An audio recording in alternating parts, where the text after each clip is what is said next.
सर्वांना क्रांतिकारी जय भीम जय शिवराय। धाराशिव जिल्ह्यामधील केडशी गावातील प्रकरण, पीडित कुटुंबाला 10 लोकांनी घरात घुसून मारून ते टायगर ग्रुपचे पदाधिकारी होते। शहाजी शिंदे नावाचा एक त्यातला मुख्य आरोपी आहे।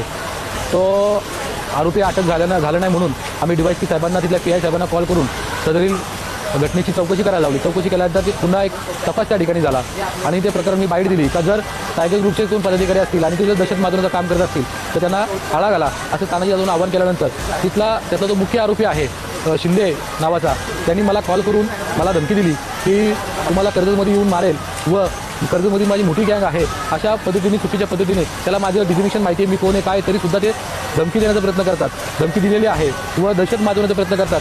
टायगर ग्रुप जर खरंच दहशत माजवण्याचं काम करत असेल तर ओपन दलित त्यांनी भिडावचं काम करावं। मी आत्ता जस्ट कर्जत पोलीस ठाण्याच्या हद्दीमध्ये त्या शिंदेवर तो प्रथम आरोपी आहे त्याच्यावर कारवाई केलेली आहे। तर मी माननीय SP मॅडमना, धाराशिव जिल्ह्याच्या SPना आवाहन करतोय की हा जो कोण आरोपी आहे याला तात्काळ अटक करा, अन्यथा ह्यो दहशत माजवण्याचं काम करेल आणि असंच बौद्ध समाजाच्या आणि बहुजन समाजाच्या मागे लागून त्यांना मारण्याचा प्रयत्न